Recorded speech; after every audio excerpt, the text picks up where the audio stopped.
over here. Hey, Hello, Maya. hey, do you want to sit up? Sit up. Thank you. Hey. Oh, she's beautiful. There we go. Ah, the travel buddies together. So, how are you? Yeah. Good evening, Oh, where you are. Good evening. Morning where I am, yes. evening where you are.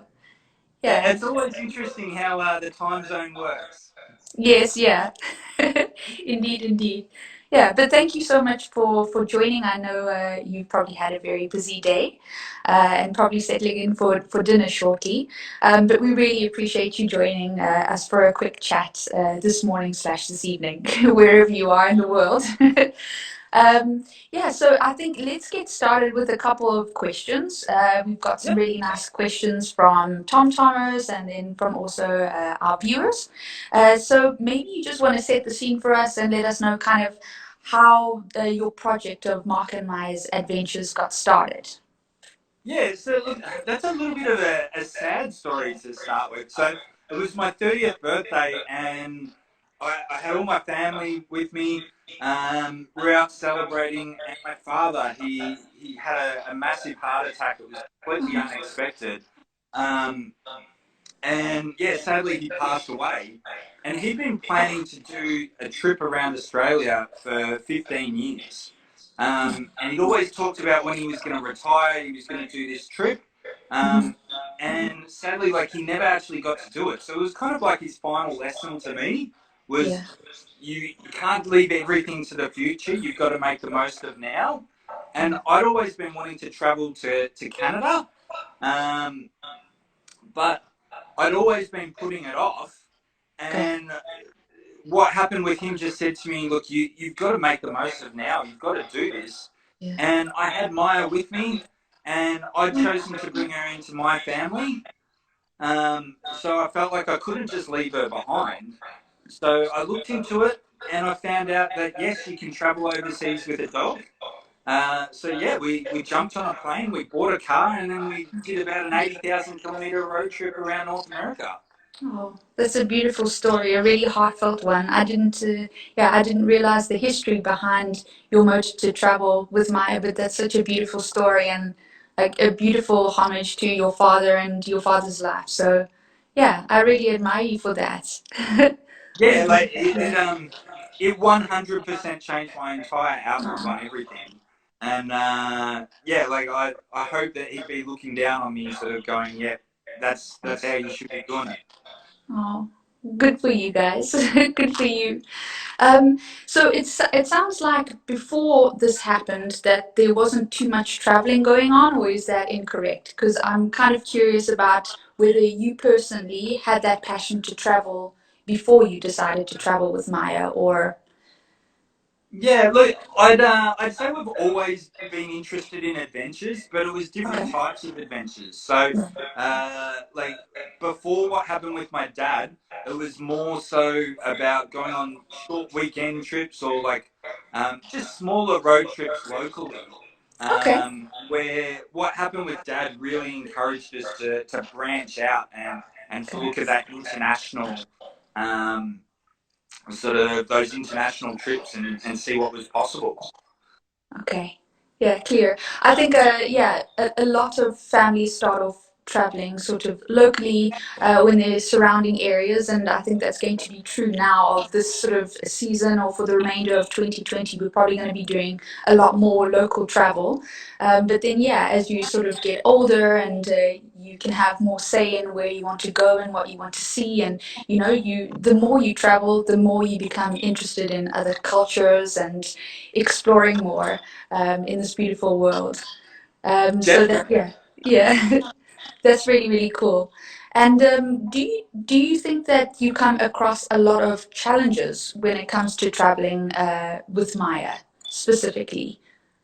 Yeah, look, probably the biggest challenge is obviously like restrictions of traveling with a dog. Yeah. And as you travel, every place is different. Mhm. So in Australia, dogs aren't allowed in national parks. Oh, okay. In Yeah, it's an absolute no-no. But in Canada, dogs are allowed in national parks as long as Yeah. they're on a lead. And then in the US, it depends on pretty much on every national park. So Yeah. the challenge is Pace really by pace. to do your research and planning to Mm. ensure that you're able to actually go off and make the most of your time in that area and know what you can and can't do. Yeah. So research is definitely key. Yeah, and we love our spontaneous road trips as Yeah. well. But really, if you're going to make the most out of your time when you're traveling with a pet, Yeah. that research is definitely 100% the Great. necessity. The research helps to overcome the challenges then, let's say. Yeah. Definitely. Yeah. But there's you haven't been disappointed in any way, like um you've done all of your research. You've not arrived at a place that you wanted to explore with Maya and sort of been, oh no, it's not open to dogs, for example. There wasn't one place Um, you really wanted yeah, to look, go and explore. in in general, I'd say like probably 99% of the time it's worked out quite well. Hmm. There was a time when we made it to Chicago, and a lot of people had said to us that Millennium Park was dog friendly, Okay. but when we turned up there, it turns out that it actually isn't dog friendly. Oh So no. we were a little disappointed in that regard. Yeah. But yeah, for the most time, um, yeah, just doing that research avoids it and means it. There was definitely things that I hadn't even considered doing, Hmm. and like for example, snowshoeing. Um, I had no interest in snowshoeing whatsoever, but doing my research, I found that there was some beautiful waterfalls that I could go off and explore with Maya in Canada, and we'd snowshoe to these frozen waterfalls. And yeah, it was through that research it actually opened up all these different opportunities to me that I probably wouldn't have previously considered. Wow. So actually, traveling with Maya has opened you to a whole nother world that possibly you wouldn't have explored. 100%. Oh, that's Yeah, beautiful. things like winter fat biking and snowshoeing, cross country skiing, like they're definitely things that I wouldn't have previously done. Hmm. Um, and yeah, having Maya with me definitely encouraged me to go off and try them. Oh, that's awesome. Maya is such a good girl. That's so sweet. Um, so when it comes to traveling, specifically with Maya, how do you go about deciding what routes you want to take or what travels you want to set out upon? And how do you really go about planning a trip with a pet? I know that you said research is key to that, but do Yep. you have any other suggestions for, yeah, how to go about planning your routes and Yeah. So, um, like when we first started traveling with Maya, there wasn't a lot of information out there, and that's probably one of the reasons as well why we started sharing information on social media. Mhm. Hey, you're looking very lazy lying back there like that. She's She's like, just Dad, giving it's me a belly evening. to rub, but yeah. Um, but yeah, so there's probably a combination of different things that we do to try and plan a trip. So the first one we do is we look on social media. Okay. So we we look at where other people are traveling.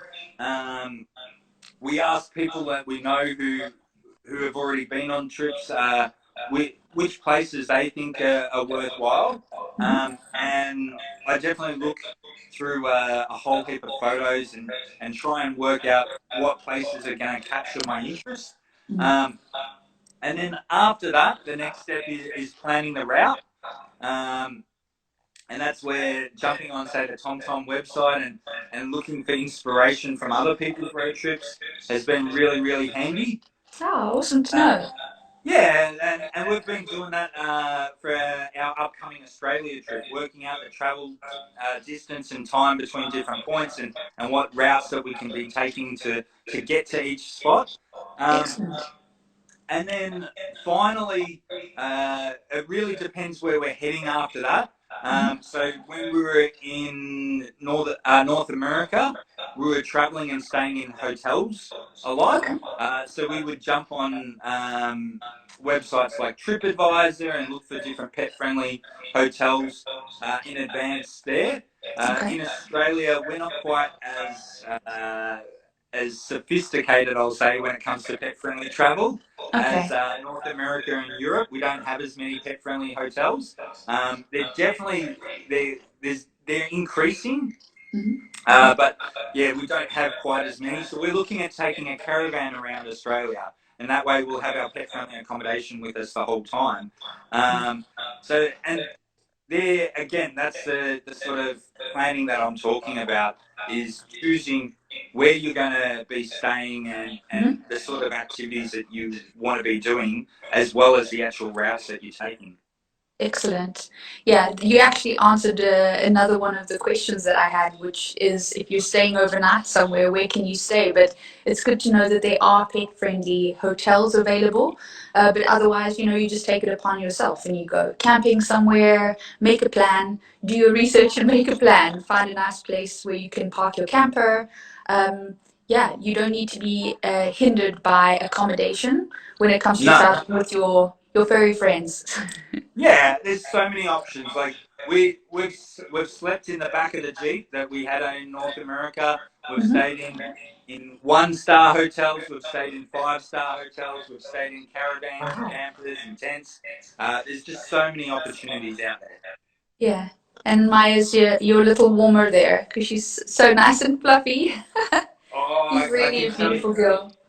we posted a couple of days ago about a spontaneous road trip that we did to Banff Okay. a couple of years back. And it wasn't meant to snow, but it did. And it was Mhm. dropping down to like -5 degrees, and we were sleeping in the back of our Jeep. And Yeah. yeah, having her come up and give me a cuddle in the middle of the night was Oh. definitely nice to warm me up. Oh, sweet. She's really lovely. Um, so a little bit more about traveling specifically with Maya. How do you go about traveling with Maya? We've spoken a little bit about planning and preparation, a little bit about how to prepare around accommodations and things like that. But how else, just in general, how do you prepare yourself for travels with Maya? Yeah. So, uh, like, I guess if you're talking about traveling with a pet in general, um, she's moving around a bit, so I might just move the No, screen. that's fine. Um, Yeah, so if you're talking about traveling with a pet in general, I say like socialization and starting off small is really, really important. So going off and starting small for a half an hour road trip Mhm. or half an hour drive and ensuring that's a positive experience for your dog is really, really important. And building up those socialization skills as well so that she knows what she's allowed and what she's not allowed to do. So when we first started, Mhm. they were very short drives with lots of frequent stops. But whilst we were traveling around North America, we were traveling up to 14 hours in a day driving around. And she actually learnt to let me know when she needed a break. So she would bark, and I'd know the tone of bark that she'd use, and she'd let me know when she wanted us to pull over, and so she could go for the toilet and stretch her legs, Yeah. and yeah, and I think that all came about because we started off small and built our way up to that, and ensured that all those experiences were positive. Mm. um, Other things that we do now, which we didn't necessarily start off doing, but I wear a seatbelt in the car, and I've gone off and I've invested in a harness and a car restraint for her as well, so Oh, that she's safe. that's Um, very responsible. and yeah, Yeah. and and also just what other tips would I have about doing it? Really, just like I said, just planning ahead. Um, I know again in Canada, the weather can be quite extreme, Okay. and it gets very very cold overnight. So things that we were advised to do, and it was probably really good advice, was we we would never ever run less than half a tank of petrol, Okay. and then that way we never ran out of fuel. Yeah. Um, and we'd always have a couple of days worth of food in the car as well. Yeah. Um, because again, and I'm not sure what it's like over in Europe, but there's always the chance of like an avalanche taking covering the road over in Okay. Canada. so you might get stuck somewhere for a couple of days. Yeah, that's Um, really extreme. yeah, Be so prepared. going, yeah, being prepared that you might not Yeah. actually get back, and yeah, so they're always having those plans in place for that sort of stuff. Excellent. And I know that, for humans, when you're even doing a short kind of road trip, you need to have sort of goodies in the car to either, keep yourself entertained, like listening to music or having snacks or things like that. So have you kind of had to alter those kind of plannings? Do you have any kind of tips surrounding, specifically around a road trip and how to prepare your car, not just for yourself to make it comfortable, but for Maya? Um, I'm probably better at managing mine than myself, I'll be honest. But on road trips, I eat pretty bad, and it's something that I need to change. A lot of Um, snacking. yeah, too many snacks. Um, thankfully, generally, when we go on a road trip, we're going out on some sort of adventure, and we use a bit of energy after that. But yeah, just probably the big thing when it comes to Maya is ensuring that I've got some sort of portable travel water bowl and I've got Yeah. water there, so that if she's thirsty, she can have that. And then, like you said, just a couple of little snacks, and I try and have her ball there as well, so that if we pull up, I can spend 5 minutes just giving a bit of a game with her to keep her interested, and Yeah. yeah, and that's Oh, probably about it. look at her. Those are excellent tips. Thank you, Mark. Thanks, Maya. Um, so let's chat a little bit about sort of your favorite mode of transport, your favorite way to travel. Because I know you've mentioned that you and Maya, you've done some camping together, but then you've also traveled by the air with her. What do you prefer, and what does Maya prefer when it Yep. comes to traveling? So I think Maya prefers to be with me. So she doesn't really care how we get there as long as we're together. Oh. Um, I think our favorite type of vehicle, our favorite way to travel, probably depends on where we are. Hmm. So over in Canada and the US, we absolutely loved our four-wheel drive Jeep. It would get us anywhere. We had some really good snow tires on it. It had a little bit of extra clearance in it, so we were able to go off road. And yeah, just found it really reliable, and it was big enough that we could fold the seats down and sleep in the back if we needed to. Excellent. Uh, what was that? I said excellent. You just got your Yeah, sleeping bag in the back there. There's your exactly. accommodation. Voila. Yeah, exactly. And we had like a little portable refrigerator that we could connect to the cigarette lighter Yeah. with a 12 volt, and yeah, so that meant that we could keep our food fresh, and yeah. So in North America, that worked really well for us. But like I said, in Australia, now we're trying to put together another large road trip. Hmm. Over here, we're really interested in having a caravan. Oh, Uh, nice. yeah. So Awesome. we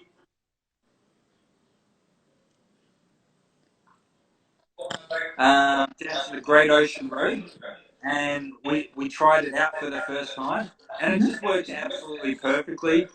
If there was areas that Maya wasn't allowed to go into, Hmm. she could stay in the caravan. She had air conditioning to keep her cool, and plenty of space. She was always cheeky jumping up on the bed.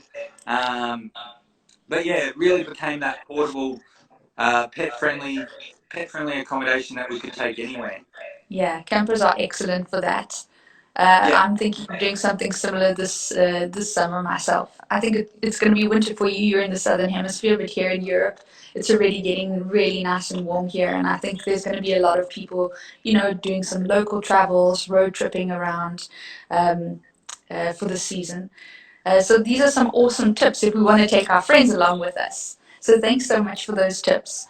Um, I'm curious. We've kind of covered a couple of our questions already because I had some pointed questions specifically if for a novice like myself, I've not really done travels with animals before. Um, what routes would you recommend doing? I know earlier in our conversation you sort of mentioned that start out slow. So once you've got your friend in the car, go for short drives, do sort of day trips. You know, you can road trip and take just a very simple day trip and get them acclimated or sort of acquainted with the car, the idea of being sitting in the car for a longer period of time. But do you have any other recommendations around what types of routes that you should do if you get a road trip for the very first time with your animal? Um, I'm trying to think.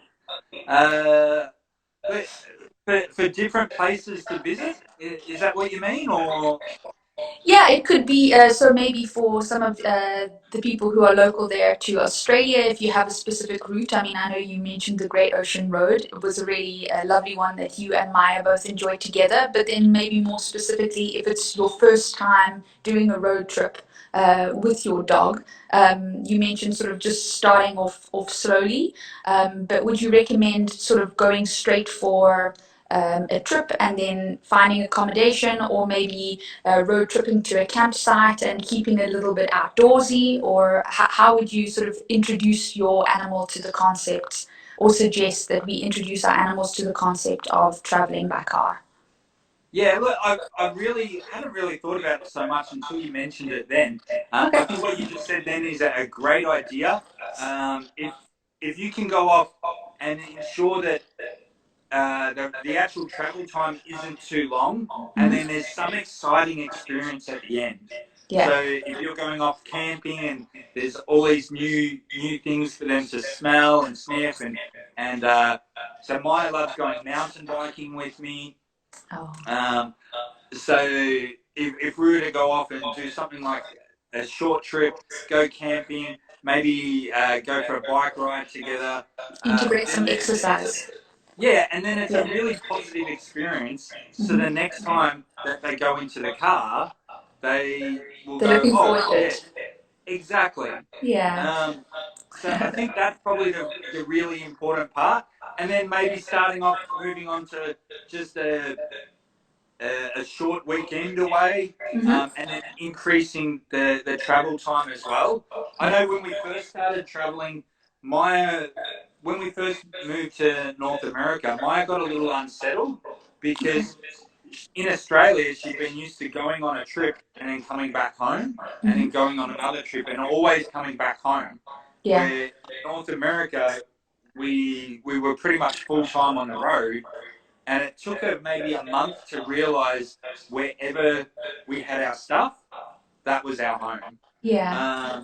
And once we did that, she became very settled. But I think it's just being mindful of reassuring them that they're not going to get left behind, and Yeah. that there's fun things that happen whenever you go on these trips. I think that's the main key. Yeah, having that reassurance there. But oh, Yep. these are some great tips for everybody to travel. Thanks, Mark. Let's see. So you mentioned that you've done some travels in Canada, US, and Australia. So Yep. I wanted to know, would you like to share some of your favorite moments with us? I know you might have some video or something like that that you want to share. I was hoping to, but I'm looking at this is a brand new phone, and it doesn't seem to be working out as well as what As you hoped. I'd like. Oh, hang on. Uh, No, Something's happening. Oh, yeah. you're back. I'm sorry. I was hoping I'd be able to have the ability to share some videos, but people are welcome to jump on our Instagram account and have a look. You'll be able to see. But I can tell you about some of those, Yes, probably our please. favourite Yeah. places if that interests you. Yeah, go So for it. in Canada, British Columbia would definitely be our favourite place. Um, so there was probably we based ourselves for winter in a place, a little tiny town called Revelstoke, and it had so many amazing outdoor opportunities there. Mm. Um, so it's a tiny town of say 7,000 people, lots of dogs. It's got a huge ski resort, lots of mountains that you can go backcountry skiing in. And Maya would come and join me when we go backcountry skiing. Um, Amazing. yeah, it's got 4 different waterfalls that you can explore. It's got Mhm. some fat biking trails. It's a really beautiful spot. And it's kind of central in British Columbia, which means it's very easy to do road trips for the weekend off to different cities and areas. Amazing. Um, yeah, so if people are interested in a spot in Canada, Revelstoke I highly recommend. I think one of Maya's favourite spots in Canada would be a ski resort called Big White. It was the only place in North America that she was allowed to run next to me on a ski run. Oh Um, wow. yeah, so she thoroughly enjoyed that. Hmm. Um, in the US, some of our favourite spots I would say would have to be Niagara Falls. Hmm. I'm not sure if you've ever been to Niagara Falls, but it's just No. so incredible. It's huge. Hopefully, once coronavirus is all over and done with, you'll be able to sort of travel over there and see it. Um, and then 2 national parks in the US, being Yellowstone and Hmm. Yosemite National Wow. Park. And there was definitely restrictions there for where Maya was allowed to go, but Hmm. she she was able to still see a lot of the park. We were actually able to sit there and watch Old Faithful, a geyser erupt in Yellowstone, and see some incredible spots. And then in Australia, there's 2 spots that I would recommend so far. In Victoria, Hmm. which would be the Great Ocean Road and Dinner Plain.